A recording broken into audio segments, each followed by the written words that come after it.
स्वागत है आपका नेशनल न्यूज आप तक पर। मैं हूं कुलदीप कुमार। वक्त है प्रतापगढ़ जिले के दिन भर की बड़ी और प्रमुख खबरों का, लेकिन उसके पहले आपसे एक छोटा सा रिक्वेस्ट है।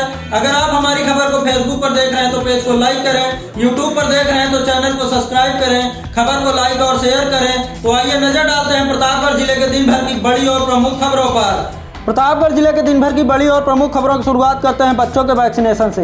प्रतापगढ़ जिले में कोरोना संक्रमण से बचाव के लिए सोमवार को 15 से 18 साल तक के बच्चों का टीकाकरण शुरू हो गया है। जिले में पहले दिन लग रही वैक्सीन को लेकर बच्चों में खासा उत्साह दिखा। जिले भर के सामुदायिक स्वास्थ्य केंद्रों के अलावा विभिन्न स्थानों पर बनाए गए वैक्सीनेशन सेंटरों पर वैक्सीन लगवाने के लिए बच्चों की भीड़ लगी रही।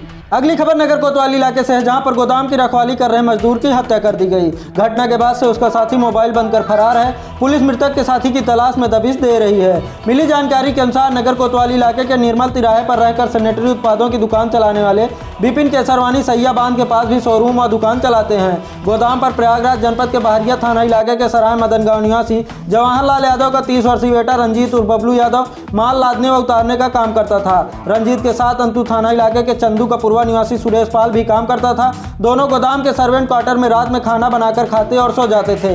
विपिन ने पुलिस को बताया कि सोमवार की सुबह करीब 10:15 बजे वह गोदाम पर पहुंचा तो सन्नाटा था। आवाज देने पर भी रंजीत व सुरेश ने जवाब नहीं दिया तो सर्वेंट क्वार्टर में झांका।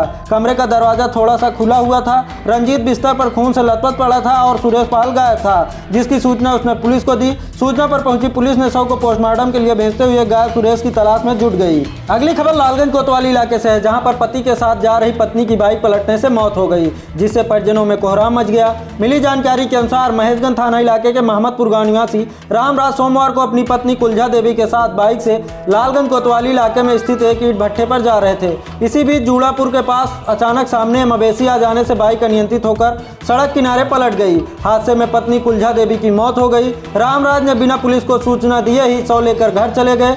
फिलहाल पुलिस घटना की जानकारी से इंकार कर रही है।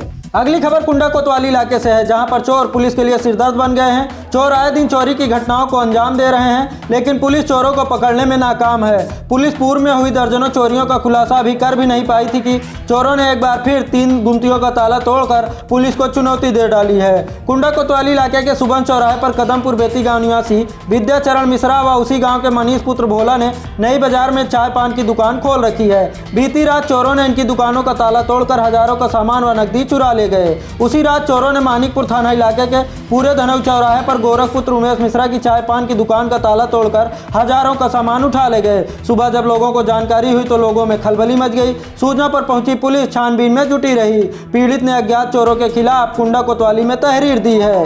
अगली खबर हजगांव थाने से है, जहां पर पुलिस ने गैंगस्टर के मामले में फरार चल रहे 25,000 के इनामिया आरोपी को गिरफ्तार कर जेल भेजा है। कुंडा कोतवाली इलाके के मौली गांव निवासी मोहम्मद मेराज पुत्र मोहम्मद सलीम गैंगस्टर एक्ट में फरार चल रहा था। ऐसे में उस पर 25,000 रुपये का इनाम भी घोषित किया गया था। पुलिस उसकी तलाश कर रही थी। मुखबिर की सूचना पर सोमवार की सुबह बेती गांव के पास से हजगांव यशो चंद्रभान सिंह की अगुवाई में पुलिस टीम ने उसे गिरफ्तार कर लिया, जिसके बाद उसे जेल भेज दिया गया। अगली खबर भी हजगांव थाना इलाके से है, जहां खेत की रखवाली करने गए वृद्ध की निर्मम हत्या के खुलासे में पुलिस हाँफ रही है। महीने भर बाद भी ना तो पुलिस की जांच पूरी हुई, ना तो हत्या आरोपित पुलिस के हाथ लगे। एक आरोपित के फरार होने फिर पकड़े जाने के मामले को भी पुलिस पचा गई। बता दें कि हजगांव थाना इलाके के लोहारन के पूर्व समसपुर गांव निवासी सेवानिवृत्त बीएसएनएल कर्मी धुन्नीलाल यादव की बीते 1 दिसंबर को खेत में सोते समय हत्या कर दी गई थी। हत्या को लेकर कई सवाल उस समय उठे, लेकिन पुलिस किसी ठोस कारण पर नहीं पहुंच सकी। मृतक के बेटे धीरेन्द्र यादव की तहरीर पर पुलिस ने गांव के ही 5 लोगों के खिलाफ जमीनी रंजिश में हत्या किए जाने की रिपोर्ट दर्ज की। हत्या की वजह कुछ और बताते हुए पुलिस मामले की गहनता से जाँच किए जाने की बात कही। महीने भर में पुलिस हत्या का खुलासा करने में हाँफ गई। अब तक न तो वृद्ध के हत्या के कारणों तक पुलिस पहुंच सकी, न ही किसी आरोपित को गिरफ्तार कर सकी। एक नामजद आरोपित को पुलिस 4 दिन से थाने में बैठाई थी। शनिवार की रात वह हथकड़ी की रस्सी काटकर भाग निकला। आरोपित के फरार होने की खबर से ही पुलिस के पसीने छूट गए। संयोग अच्छा था कि आरोपित बेती गांव पहुंच गया, जहां ग्रामीणों ने हथकड़ी देख उसे अपराधी समझ दबोच लिया और पिटाई कर पुलिस को खबर दी। पुलिस पहुंची तो उसे देखकर राहत की सांस ली। आरोपित के फरार होने की जानकारी पर सीओ समेत जिले के अफसर भी पहुंचे, लेकिन आरोपितों के लिखा पढ़ी में नहीं होने से ढीले पड़ गए। पुलिस रविवार को दिन भर फरार आरोपित को लेकर गांव में हत्या की लोकेशन खंगालती रही, लेकिन किसी नतीजे पर नहीं पहुंच सकी। अगली खबर लालगंज कोतवाली इलाके से है, जहां चोरों ने स्कूल के कार्यालय एवं स्टोर रूम का ताला तोड़कर नकदी समेत हजारों रुपए के सामान पर हाथ साफ कर दिया। सूचना पर पहुंची पुलिस मामले की छानबीन में जुटी हुई है। मिली जानकारी के अनुसार लालगंज कोतवाली इलाके के बेलहा गांव में स्थित जेबीएस पब्लिक स्कूल में रविवार की रात अज्ञात चोरों ने कार्यालय एवं स्टोर रूम का ताला तोड़कर अंदर कार्यालय की अलमारी में रखे 38,000 रुपए नकद तथा इलेक्ट्रिक का सामान पार कर दिया। सोमवार सुबह करीब 9 बजे घटना की जानकारी होने पर स्कूल के प्रबंधक आदित्य प्रताप सिंह ने कोतवाली में घटना की तहरीर दी है। पुलिस मामले की छानबीन में जुटी हुई है। आज के लिए बस इतना ही दोस्तों, कल फिर मिलेंगे प्रतापगढ़ जिले के दिन भर की बड़ी और प्रमुख खबरों के साथ। तब तक के लिए मुझे दीजिए इजाजत। नमस्कार।